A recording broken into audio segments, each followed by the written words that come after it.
Good evening, everyone. Welcome back to our detailed reading of The Rape of the Lock by Alexander Pope.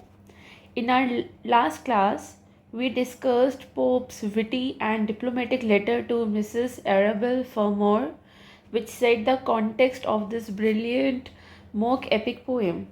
So, today we will begin the Canto 1, which contains 148 lines in total, but in this session we will focus on the first 50 lines only so that we can understand the tone, themes and literary devices and the deeper meanings behind Pope's satire. So keep your text ready. Let's begin our poetic journey. So the poem opens like an epic, but it's not epic, it's a heroic couplet.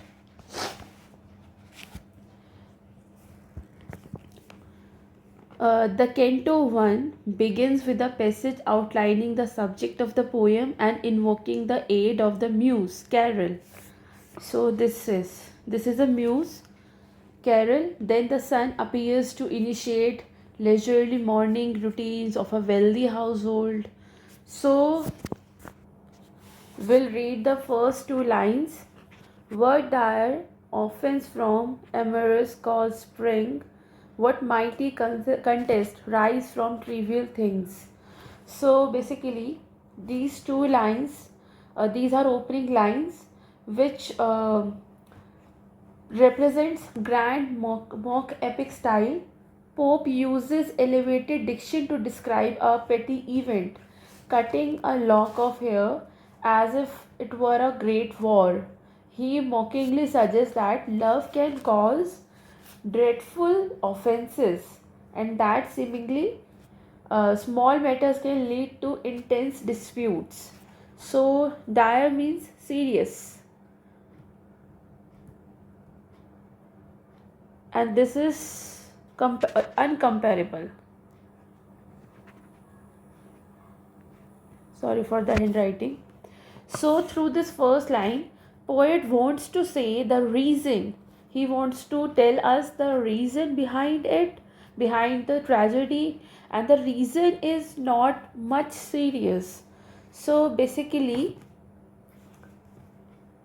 poet is using this the custom of beginning all poems with the preposition of the whole work and invocation of some god for his assistance to go through with it.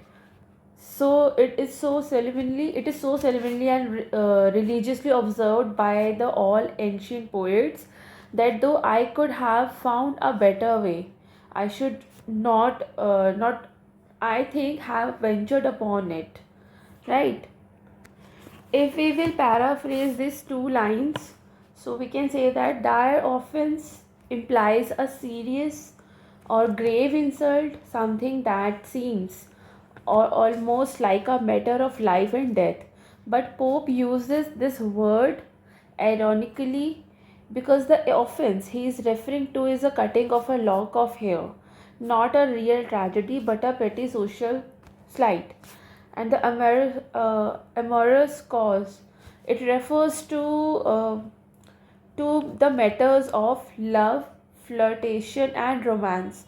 The entire mock epic revolves around a seemingly passionate and or emotional conflict, but in reality, it's only about a stolen lock of hair. So Pope is satirizing how, especially aristocracy, overreacts to small matters, especially in the context of romantic pride, honor and beauty. So by using the language of epic poetry, Pope is actually mocking the typical grand found in epics like Homer's Iliad, where real wars are fought for love, like the Trojan War, while here the war is a social gossip. The second line, what mighty contest rise from these trivial things. So here Pope wants to say how great conflicts can emerge from silly, insignificant matters. So this line continues The ironic tone, mighty contest. It means grand sounding, but actually refer to social dispute, wounded pride, emotional drama over something as trivial as a lock of hair. So things, trivial things is a key to Pope's satire. It shows that the entire poem is something about insignificant, yet everyone reacts as if it were a national crisis. So these two lines suggest a theme that runs throughout the poem, which is society's tendency and elevate vanity and appearance to epic proportion, ignoring the real substance. Now the next lines. I sing this verse to Carol. Muse is due. This even Belinda may vouchsafe to view. So I sing. I sing का यहाँ पर मतलब है it's a traditional epic opening echoing classical poets like Homer, sing Muse, the wrath of Achilles or Virgil. So here I sing of arms and the man. So Alexander Pope is mocking this grand literary tradition by using it to introduce a poem not about war or heroism but a social squabble over a lock of hair. Muse जो यहाँ पर है ये muse. So invoking the muse is another classical convention. The muse was thought to inspire poets and guide their creativity. Here, Pope ironically asked for inspiration to tell a mock epic tale. Again, he heightening the contrast between style and subject. So the next line is this. In this line, this verse to Carroll, Muse is due. So John Carroll, actually ये जो Carol है ना ये किसी muse का नाम नहीं है. John Caryll was the mutual friend of Alexander Pope and these two families who involved in the real life incident Arabelle Fermor and Lord Peter. So he is the mutual friend of these two families and Alexander Pope, and he is the person who encourages Alexander Pope to write something witty और to use his satire to resolve this conflict. तो वो ऐसा बोल रहा है जैसे कि आप मिल्टन को आप पढ़ेंगे तो वहाँ पर भी म्यूज़ की इन्वोकिंग है कि म्यूज़ ने आकर आइडिया दिया कि इस टॉपिक पर ये इतना बड़ा एपिक लिखा जाए. तो यहाँ पर ना म्यूज़ की जगह ये अपने दोस्त का नाम लिख रहा है, जॉन कैरल का नाम लिख रहा है कि उसने मुझे ये आइडिया दिया. जैसे बड़े बड़े पोइट्स को म्यूज़ सपने में आकर या थॉट्स में आकर एक इन्वोकेशन करती है ना कि भाई आप ये लिखो, ऐसे ये अपने फ्रेंड को ही म्यूज़ कह रहा है कि ये है इस एपिक का म्यूज़, इसने मुझे आइडिया दिया है. So Caryll suggested Pope write a humorous poem to lighten the tension between them after the incident. So Pope is saying this poem is being written at Carol's request, both as a gesture of friendship, as an act of satire. So Pope maintains the mock epic tone. He makes it sound though he is composing and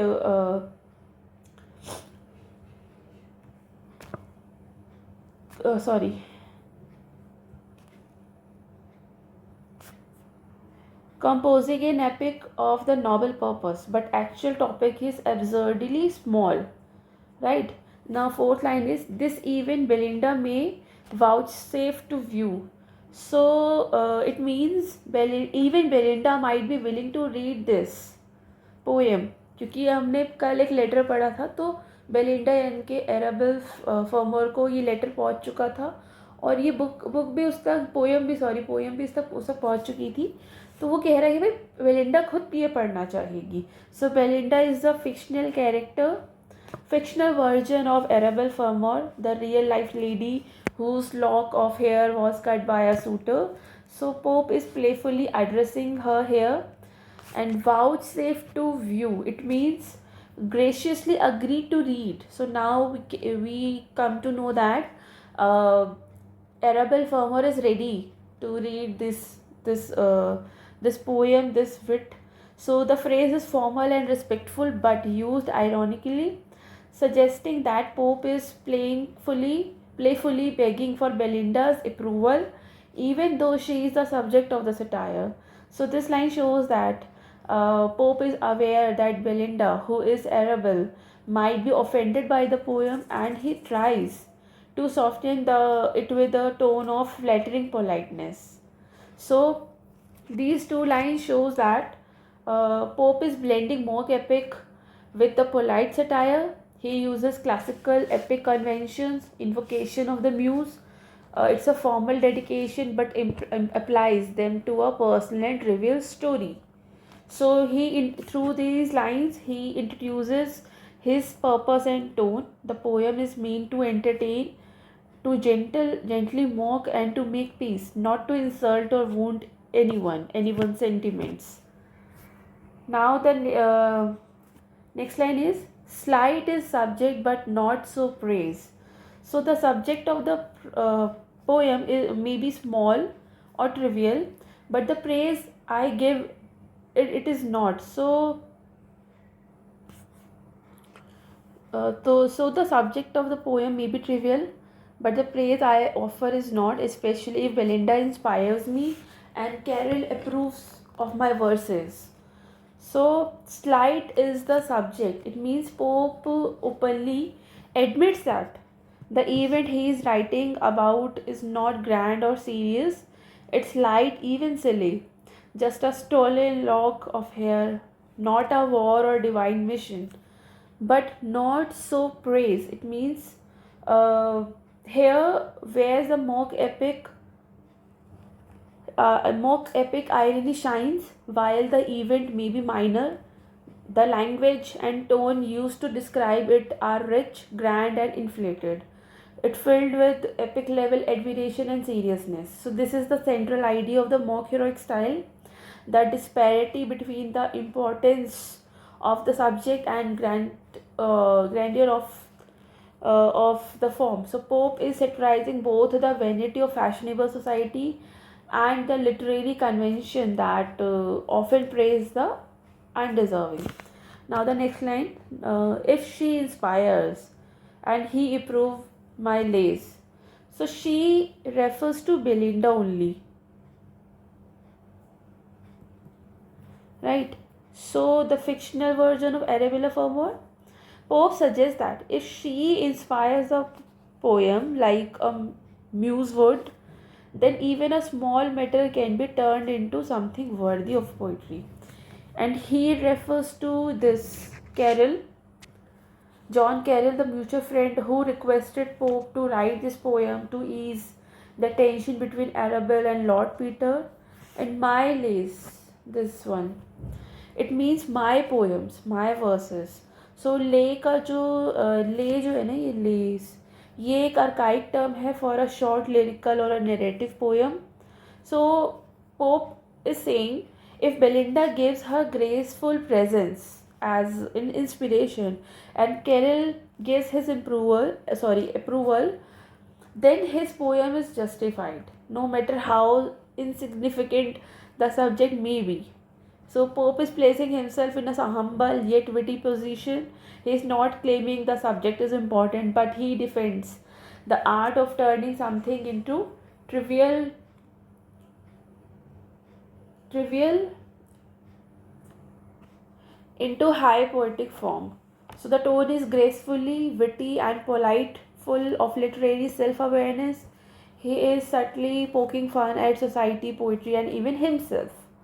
So the next lines, seventh line is, say what strange motive, goddess, could compel a well-bred lord assault the a gentle bell.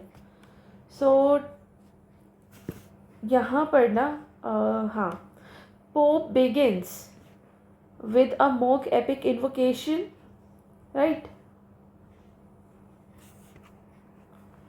A common device in classical epics like Homer's Iliad and Virgil's Aeneid, where poets begin by calling up a muse, a divine goddess of poetry and or inspiration, to guide their storytelling. So the phrase is say what stranger motive. It mimics the epic tradition of exploring the grand causes behind historical or mythical wars.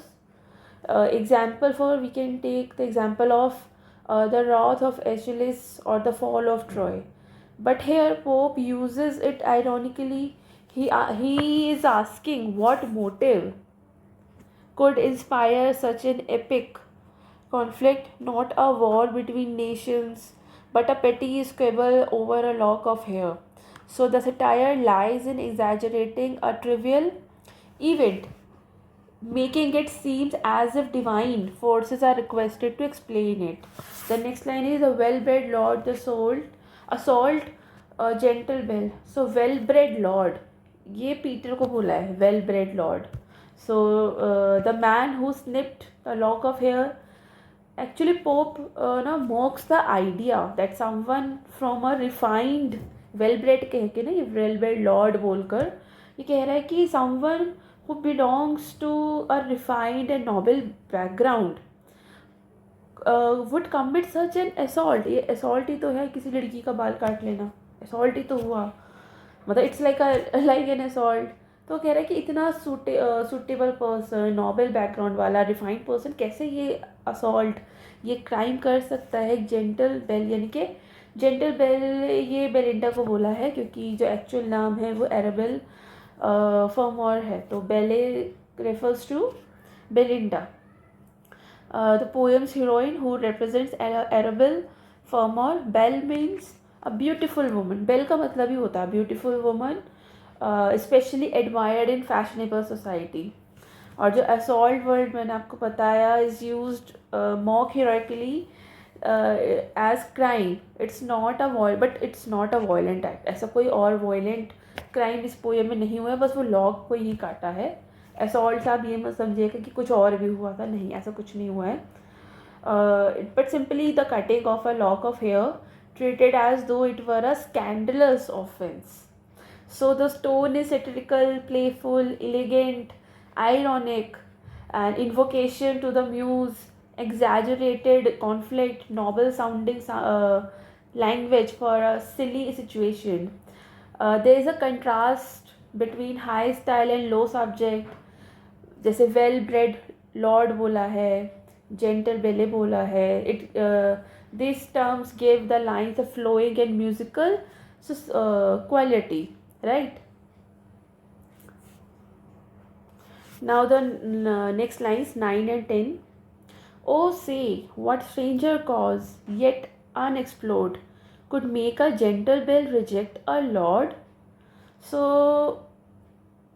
if we paraphrase it, so it means tell us what even stranger reason, one we haven't yet understood, could cause a gentle young lady to reject a nobleman's advances. So the ninth line is, oh, say what stranger cause yet an unexplored. So Pope continues the mock epic invocation, urging the muse, who is Carol actually, to reveal an even more mysterious reason behind this incident. The phrase strange cause, it refers the strange cause yet unexplored. It implies that there is a hidden or deeper reason behind the conflict, not just an impulsive action by the Lord, but perhaps something the lady did. कि मतलब जो Lord ने तो किया ही है, उसने तो बहुत बड़ा क्राइम किया, but what is the reason behind it, कि लेडी ने ऐसा क्या किया कि वो उसको ऐसा करना पड़ा. It plays with the idea that in epic poems they are always divine and mysterious causes behind humans action. So Pope is actually mocking this by searching a divine explanation. वो एक divine explanation search कर रहा है for a social flirtation gone wrong. So also it subtly shift the blame or curiously towards Belinda's role in the situation. Tenth line is could make a gentle bell reject Lord. So this line speculates whether the lady's rejection of a nobleman's love or attention might be the root cause of his behavior. Belinda's rejection of Lord Peter Peter's advances is framed in grand, dramatic language, again poking fun at how society romanticizes vanity and flirtation and minor offenses. So, in this real epic tales, causes included war, revenge, God's anger, betrayal, and here's a possibility just a woman turning down a man, which leads to the tragedy of hair cutting. So, basically, ये ही है इस मतलब इसमें इन दो lines में actually pope is referencing the real life background. Arabelle Farmer, who is Belinda, and Lord Peter, who is the Baron, Baron's the character, had a falling out over this very issue. In high society, such incidents, especially involving female vanity and male gallantry, were often blown out of proportion. Pope's poem critiques this behavior with subtle wit. Now the next line, line number 11. In tasks so bold can little men engage. So the line expresses mock surprises that little men likely refer to young noblemen, like young noblemen, perhaps the baron himself can get involved in such bold deeds. Bold deeds है ये, इसमें कैसे involve हो गया ये. So the phrase task so bold continues a mock epic tone. Cutting a lock of hair is made to sound like a heroic conquest. Little men may imply physical small or insignificant people in contrast to epic warriors, men of small mortal stature, or those who act petty despite their aristocratic status. It might also refer ironically to the Baron who is taking an outrageous risk by cutting Belinda's hair, equating a trivial romantic act with heroic bravery. So there's a contrast between little men and the bold task, which creates humor and irony. The next line, and in soft bosoms dwells such mighty rage. So this line continues the irony by questioning whether a woman, supposedly tender and gentle, because we know that the character of Belinda, or we can say the character of Arabelle Farmer, is very tender, is very gentle. So soft bosom refers to the character of Belinda.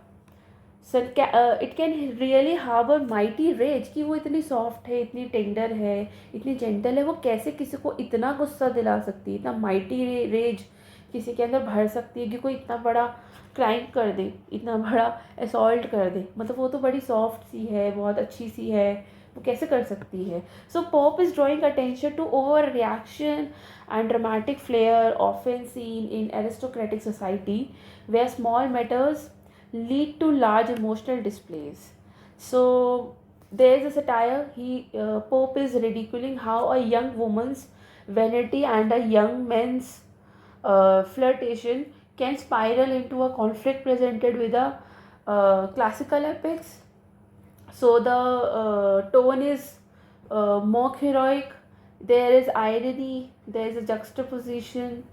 Little men versus bold task, and soft bosoms versus mighty rage. Pope actually mocks both male arrogance and female vanity in a social defined setting. So this lines cleverly questions the sincerity of gender expectation, right? The next lines are, soul through white curtains shot a timorous ray. So soul refers to the sun, invoking the classical Roman god of the sun. There is a invoking of sun. This fits the mock epic tradition where gods are invoked and nature reacts to human affairs. The use of timorous ray, this one, it means timid or hesitant light. It's a humorous and ironic. It presents the sunlight as if it is nervous or shy about disturbing Belinda's sleep. तो वो कह रहे हैं कि सन जो है उसका invocation हुआ है और वो कर्टन से आ रहा है बेलिंडा के रूम में, और वो बेलिंडा की नींद को ख़राब कर रहा है। तो ये बिल्कुल बिगिनिंग है उस दिन की, उस सुबह की, जिस दिन ये इंसिडेंट हुआ कि सन कर्टेंस के थ्रू इसके रूम में आ रहा है, मतलब अपनी रेज दे रहा है, जिससे कि बेलिंडा की स्लीप जो है डिस्टर्ब हो रही है. So the timorous rays, it means the hesitant light. It's a humorous and ironic. It presents the sunlight as if it's a nervous or shy about disturbing Belinda's sleep. So the curtains are white. The curtains are white, suggesting purity and delicacy, which aligns with Belinda's aristocratic femininity. So white color represents the purity and delicacy of Belinda's too. So the personification of the sun and its nervousness reflects the reverence with which Belinda is viewed, as if even nature is careful around her. कि वो जो इतना nervous होके, टिमरस है ना, मतलब timorous, ये short में लिखा है टिमोरस है, ये फुल वर्ड, मतलब कंप्लीट वर्ड जो है ये टिमोरस है. टिमोरस का मतलब होता है हेजिटेंट, कि जो सन है, सन कितना पावरफुल है, वो तक हेजिटेंट है उसके रूम में आने से. वो इतनी ज़्यादा डेलिकेट है, ठीक है, as if even nature is careful around her. So the tone is light hearted, ironic, blending reverence with humor. The next line is, then opened those eyes, opened, it's opened, and opened those eyes that must eclipse the day. So op जो है ये poetic abbreviation है opened की. This line praises Belinda's beauty in an exaggerated and mock heroic tone. ये कह रहे हैं कि उसकी जो आँखें हैं, her eyes are said to be so bright, इतनी ज़्यादा ब्राइट है एंड डेजलिंग है, that they eclipse the day. It means they outshine the sun. वो इतनी ज़्यादा शाइनी है उसकी आइज़ कि वो सन को ओवरशेडो कर देगी, सन को आउटशाइन कर देगी वो, मतलब इतनी ज़्यादा चमकदार आँखें उसकी. सो this is an epic style hyperbole. In grand literature, only goddesses or heroines are described as so radiant. By giving such exaggerated description to a fashionable young woman waking up late in the morning, so Pope is mocking the vanity and self-importance of 18th century aristocratic society, right? So this moment marks Belinda's entrance into the narrative. She is shown not as a complex character but as an idealized symbol of beauty and vanity, which Pope both admires and satirizes. So the entire scene imitates the epic awakening of hero or the goddess, but here it's merely a young woman waking to begin her social rituals. Now the 15th line. Now lap dogs.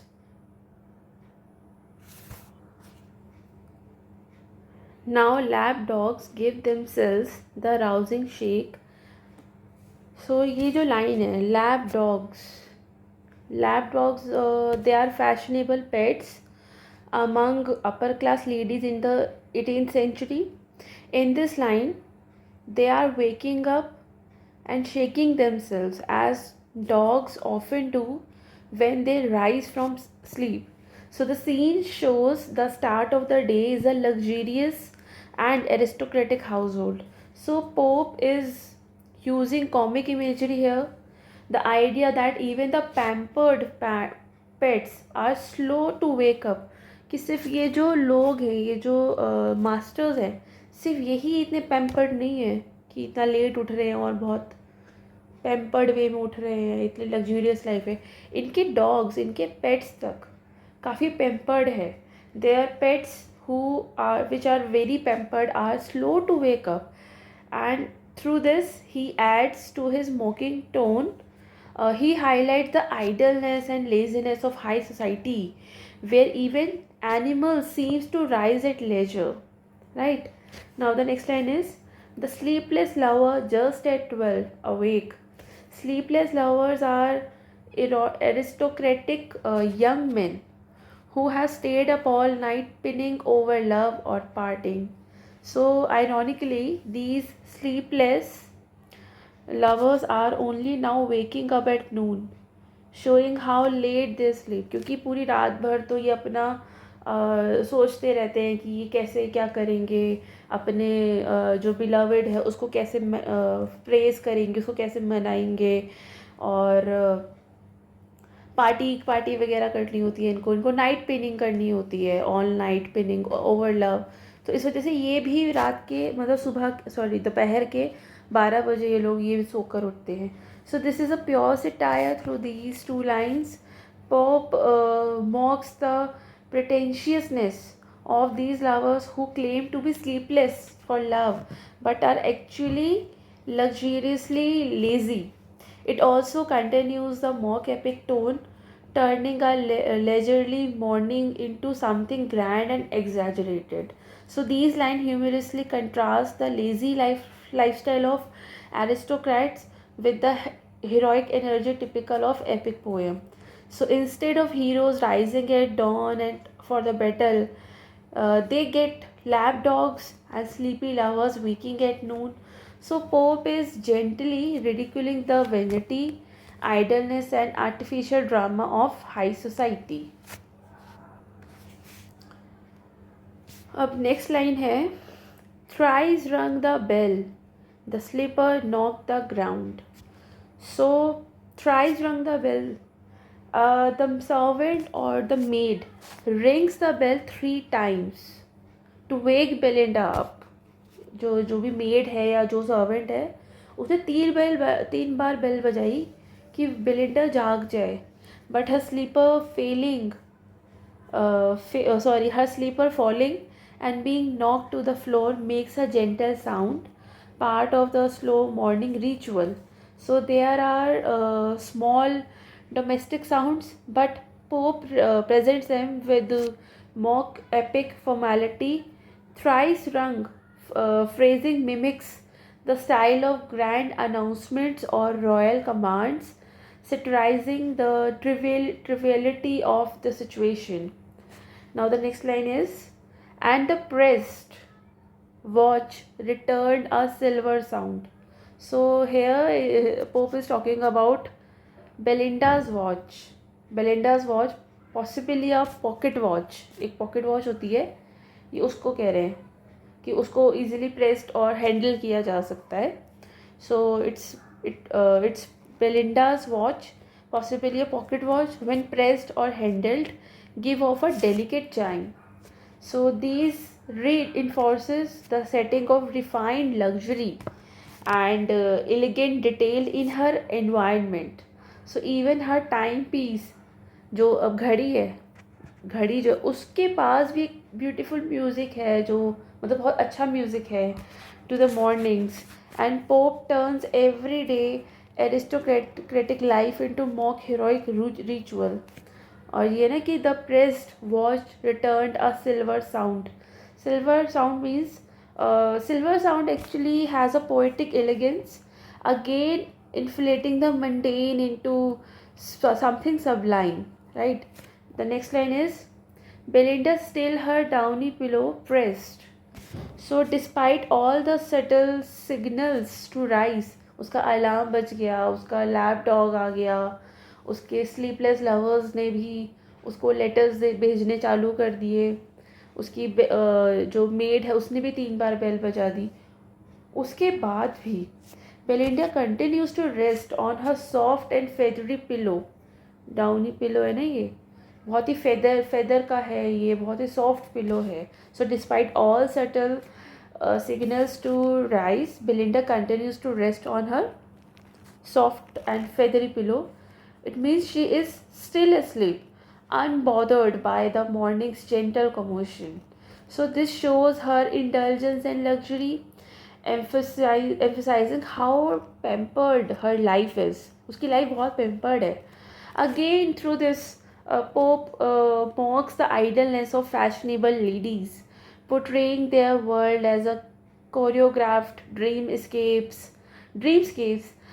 rather than a place of real action or urgency. जब सारी दुनिया सुबह सुबह जल्दी उठ जाती है, मेहनत करती है, तब ये एरिस्टोक्रेटिक सोसाइटी के लोग, specially the fashionable ladies, they are still sleeping till 12, और उनको उठाने के, इनको जगाने के तरीके भी काफ़ी लग्जूरियस है, इनका बेड काफ़ी लग्जूरियस है, but still they Pope mocks their idleness, the fashionable ladies' daily routines. So these lines continues a mock epic contrast between high poetic form and a low subject matter. मतलब subject matter तो बहुत छोटा सा है, बहुत ही लो है, but जो poetic form है वो बहुत हाई है. इतनी छोटी सी चीज़ को इतना ज़्यादा एग्जैगरेटिंग वे में, इतना हाईली पोइटिक वे में बता रहा है एलेक्जेंडर पोप. ये उसका विट है, उसका राइटिंग स्टाइल है. So Pope turning ordinary morning actions into something mythical and ceremonious, satirizing the upper class for their obsession with appearance and comfort. Right? Now the next lines. Her guardian self prolonged the balmy rest. अब self जो है वो machinery है, जो मैंने last time बताया था, super natural things. Self spiritual protector of Belinda ensures she sleeps longer by prolonging her pleasant sleep. जो ये है ना balmy rest, उसको बोल रहे pleasant sleep को, वो इंश्योर करता है, ये जो सेल्फ है ये इंश्योर करता है कि वो और देर तक सोए, उसकी जो ब्यूटी स्लीप है वो और थोड़ा और कंटिन्यू हो जाए. Right? So the idea of supernatural being watching over Belinda's beauty sleep is both whimsical and exaggerated. Pope uses this to mocking elevate Belinda's idle luxury, turning even her sleep into something sacred and protected by heavenly sources. Now the next line. It was he had summoned to her silent bed. It was he मतलब self को ही बोला है यहाँ पर. It was this same self who invited a dream to visit her while she slept. तो जब तक वो सो रही है ना, बहुत साइलेंटली वो सो रही है, वो उसके सपने में उसको वो एक इनवाइट करता है एक ड्रीम को कि उसके आए, मतलब उसको सपना आए. जो सेल्फ है वो कुछ प्लान करता है कि उसको एक सपना आए.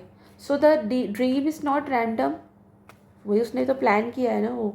It's orchestrated by her guardian self to deliver a message.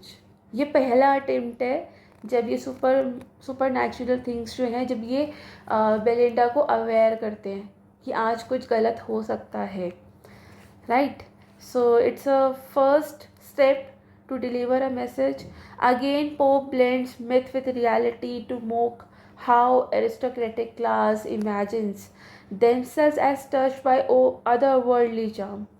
मतलब यहाँ पर ना, ये ऐसा सच में तो नहीं हुआ होगा ऑब्वियसली कि कोई सिर्फ सच में कोई सुपर नेचुरल थिंग उसको सपने में आई होगी, लेकिन यहाँ पर पोप ये बात बोलकर ये ऐसा बता रहा है कि ये जो एरिस्टोक्रेटिक क्लास है ना, ये अपने आप को बहुत ही ओवर वर्ल्डली चार्म में रखती है, कि मतलब इनके लिए तो फरिश्ते आएंगे इनको पैम्पर करने, इनकी नींद को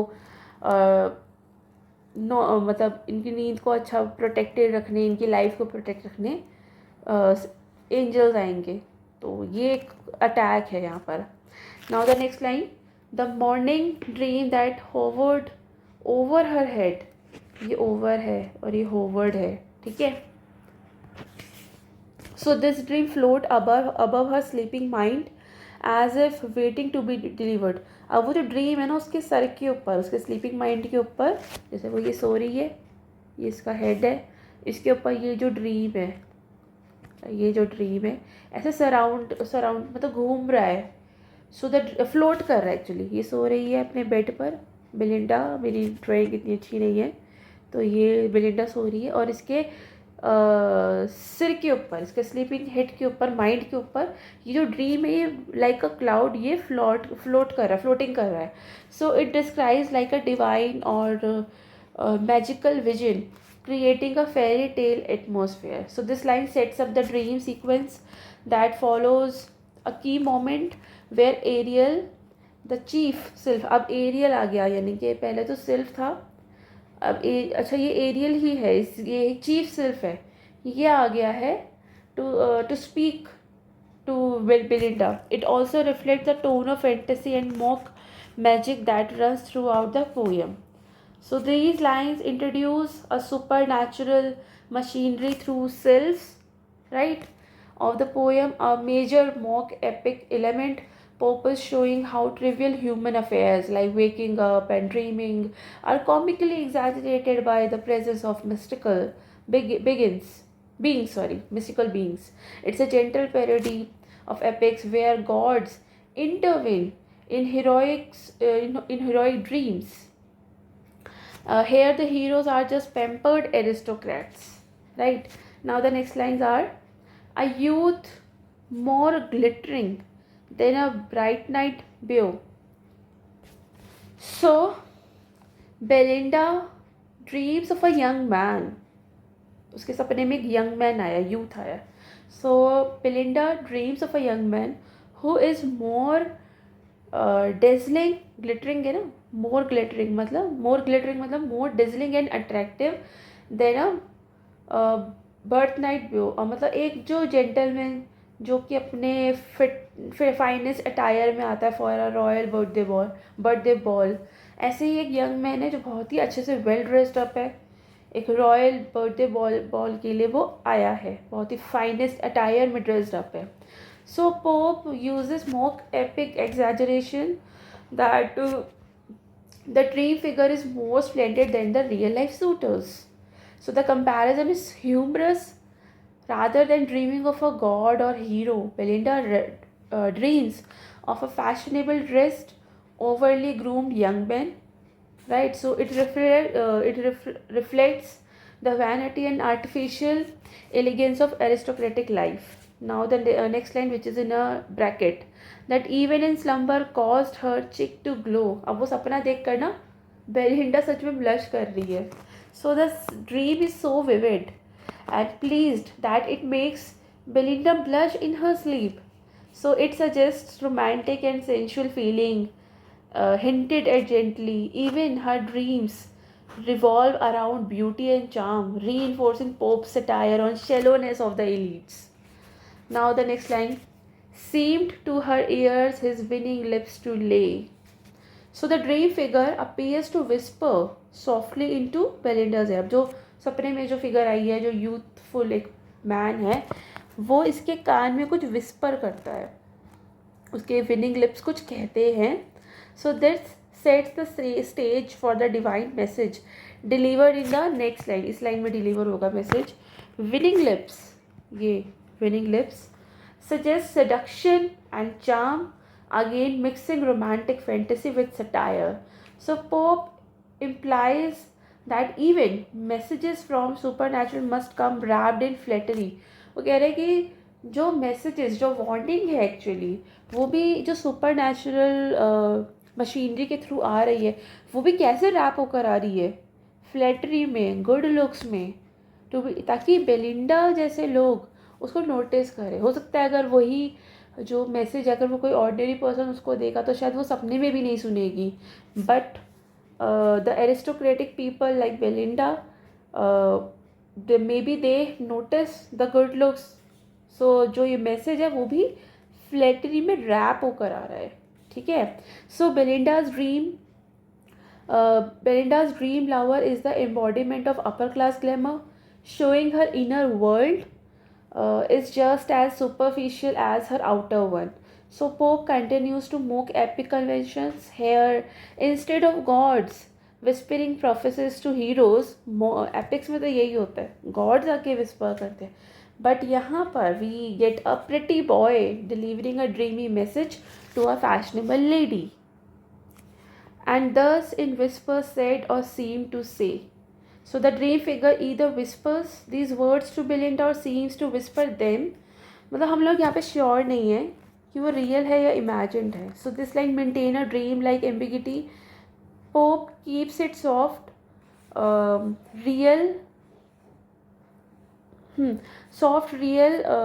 सॉफ्ट, सटल एंड मिस्टिकल. ये लाइन है सीम टू से, ये यहाँ पर it reflects how fragile and usually dreams are. It also allows Pope to blend mock heroic style with gentle satire. Right. Now the next line is, अब ये जो कह रहा है वो ये डायलॉग है, fairest of the mortals, thou distinguished care. So the speaker, who may be a sylph, though not yet named, addresses Belinda as the most beautiful of all human beings. वो ना fairest of mortals होते हैं सारे human beings में, human beings are mortal ना, तो वो mortal कह रहा है fairest, सबसे ज़्यादा सुंदर हो तुम सारे इंसानों में. He tells her that she is the special concern of celestial beings. This is a hyperbolic praise, mirrors how epic heroes are addressed in classical poetry, but here it's a beautiful woman being praised for her looks. So distinguished care refers to Belinda is divinely protected, almost like a goddess. Now the next line. And thousand brides, inhabitants of air, if air, So inhabitants of air are Pope's invented mythology, spirits who were once women and now guard others like Belinda. So it's a mock epic substitute for gods and angels. They are frivolous and pretty, not powerful and wise. Powerful wise नहीं है इनके जो ये gods और angels है, ये बस सुंदर है और frivolous है. It also gently mocks the belief that women needs divine protection for their beauty, not for their strength and wisdom. So these lines begins the visionary speech to Belinda, echoing the grand prophetic tones of epic, but with exaggerated flattery and dreamlike softness. So the tone is magical and playful, right? And it's obsessed. Actually, it's a satire on of it's a satire of aristocratic obsession with beauty, protection, and status. Now the next line is, if ever one vision touched thy infant thought. So the speaker herself asks Belinda if she has ever had a dream or vision in her early childhood, infancy में उसको अगर ऐसा कोई सपना आया है, सो वो उसकी चाइल्डहुड इमेजिनेशन की बात हो रही है यहाँ पर. So the line recalls how children are easily enchanted by magical ideas or fairy tales. This begin a nostalgic recollection of myths, stories, and supernatural beliefs that influence girls from a young age. Now the next line. Of all the nurse and the priest, all the priests have taught. Nurse जो है ना यहाँ पर ये superstitious tales जो हमें बताई जाती है ना बचपन में उसके बारे में है, और प्रीस्ट जो है वो रिलीजियस टीचिंग्स को है जो उसने रिसीव की है. या नर्स और प्रीस्ट से कोई इंसान को रेफ़र नहीं कर रहे हैं. नर्स को नर्स जो टर्म है वो रिप्रेजेंट करता है सुपरस्टिशियस टेल्स को, और प्रीस्ट जो है वो रिलीजियस टीचिंग्स को. So basically, Pope humorously brings together fairy tales and religious instructions as equal influence on a young woman's mind. So the tone is certainly satirical, showing how Belinda's belief may be a mix of fancy and faith. Now the next line, of airy elves, moonlight shadows seen. So it refers to a story of fairy-like creature elves. Elves एक airy elves है ना, तो ये फेरी like creature की कहानी है that are seen at night in the moonlight. So it suggest the physical and magical side of childhood imagination. So this line blend childhood fantasy, religious awe and poetic invention. Pope gently satirizes this naive and imaginative mindset, linking it to the world of vanity and flirtation that Belinda inhabits. Right. Now the next line are the silver token and the circle green. Silver token refers to the gifts or signs left by the fairies, and the circle green ये fairy rings को refer कर रहा है. Circular patches of grass where fairies were said to dance. So these are popular images from folklore often told to children. Pope draws on traditional English superstitions to build the magical world around Belinda. It adds to dreamlike romantic atmosphere, blending the supernatural with femininity. or virgins visited by angels' powers. So it refers to pure and innocent girls who are believed to be visited and protected by angelic beings. So this line adds a religious and mystical dimension to Belinda's imagined world. The use of angel powers elevated the tone from playful fairies to divine beauty and grace. It suggests that Belinda sees herself as a part of mythical lineage of favored and protected young woman. Next slide. With golden crowns and wreaths of heavenly flowers. So angels are imagined as placing heavenly crowns and floral garlands on these virgin girls. वो कह रहे कि जो angels है ना, जो virgin girls जो अपने head पर एक crown पहनती हैं और गले में जो ये फूलों का हार पहनती हैं, वो वहाँ पर एंजल्स को इमेजिन किया गया है कि जो क्राउन है वो भी एंजल्स का है और ये जो फ्लोरल गार्लैंड है ये भी एंजल्स को यहाँ पे इमेजिन किया गया है. So these are symbol of virtue, beauty and divine power. So Pope beautifully captures the fantasies of divine intention that young women might dream of. So these images reflect how women's roles and aspirations were shaped by a mix of religion, mythology, and vanity. Like we have covered up to line 34 today.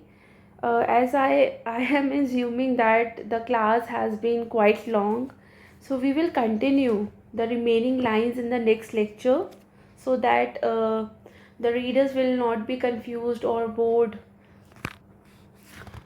So let's pause here so the class doesn't get too long or boring. We will continue from this point in the next session. In our next class we will continue with the remaining lines of Canto 1. We will begin the line number 35 tomorrow. So keep reading the text, so keep reading, reflecting, and don't forget to bring your text for our next poetic adventure. Thank you and see you in the next session. Good night.